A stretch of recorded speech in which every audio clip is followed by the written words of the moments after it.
Hey everyone, welcome back to NV Board Gaming. I am Nick. I'm Vic. Today we are looking at Cryptid. It is a 3 to 5 player game. It is published by Osprey Games. The game is designed by Hal Duncan and Ruth Beavers. Vic's going to tell you how to play. We'll be back with our thoughts and review. All right, we are set up here for a 4-player game of Cryptid. Each player will get tokens of either circles or they're going to get some cubes. Get both of them. And in this game, we set up according to this card here. That's what determined how the tiles were laid out. And when we look at the back of it, we can reference which player books are in play here. So in this case, no Y book will be used. So I'm going to go ahead and grab those books right here. And we will not play with the Y one, so we'll just put it aside for now. But each player will get a book corresponding with the color that they are playing.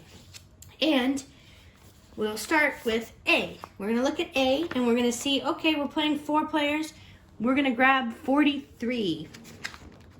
So 43 is the reference, and that is the hint that Red knows about the location of the cryptid. Where does it live?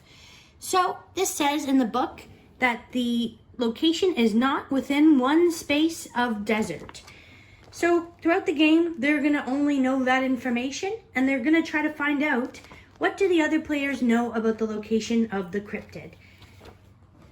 If we look at E here, we can see that that's 79, clue number 79, and that is not within one space of swamp. And the swampland, everything is described on the back of each book, so you can know it's the purple spaces. So it's not within one space of that.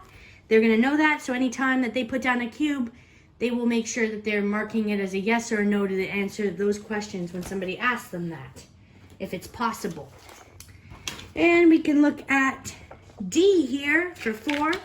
They're getting clue number 3, according to our card, and that's not within 2 spaces of cougar territory, which we see here is any square with a red outline. And B finally is going to look at clue 81, according to our card, not within one space of mountain. Mountains, gray, as you'd imagine. So they're looking out to make sure that they're always giving clues that coincide with the clue that they've received. And they're not telling anybody what their clue is. So you're going to have 2 cubes where you're going to go along with the clue that you received. So if we go back to purple number 79 here, they are not within one space of swamp. So they're going to take their no cubes and put it in spots that are within one space of a swamp. They put 2 out because they want to show somebody that that's their clue, that they know of the location. And red, we're going to look at theirs. They're doing 43 again, so not within one space of desert. So they're going to put cubes out that are within one space of desert because that's what they know, to be a no. B, as we said, was doing 81. So 81, not within one space of mountain. So they will take that and go, okay, not within one space of mountain, I'll put them there. And D will be looking at number 3, and they're saying, all right, not within 2 spaces of cougar territory. Not within 2. So they'll take their teal cubes here, not within 2 spaces of cougar territory. They could go ahead and drop them right beside cougar territory because they know it's not within 2. So they're telling people that's not the case, but not explicitly. So yeah, players will go ahead and ask, they can ask somebody, is it here? And they have to ask the person directly, like, hey, purple player, is the habitat here? Well, they're going to say yes, and they're going to put out a circle because that is not within a space of the swamp. So they're saying yes to that player. There's no penalty suffered for the question asker. But if they had asked the teal player, if it was over here, for instance, which is within a space of the swamp, and they got a no answer, or sorry, a mountain, they would have to put out one of their cubes. So if red was asking, they're going to have to put out a no to the red answer as well. So not within one space of desert, they're going to now start giving more information out. So you don't want to ask too many questions that you might end up with a no answer, but you know, you're gonna get a lot of no answers. You can also search the board. So if you had a premonition, you know, you saw that purple there and you decided to search it, players would go around and start placing their token if it was a yes or no. And as soon as you got a no, so right away, the teal player being no mountain space, now they're gonna put out a no, and that would stop the search immediately, and the purple player would be forced to take one of their yes tokens and put it out in a spot that is a yes for them. And that's not within a space of a swamp, so they would put it maybe here. And so that gives you an idea of how the game plays. Players are going to go around until they search a space that reveals all 4 colors, and that is the habitat of the cryptid. And that person immediately wins the game, and there's only one space on the entire board that's possible. And that's how you play. Hey all, welcome back for our review of Cryptid. This one is going to get 8.4 for me. I enjoyed it very much. It's such a clever game.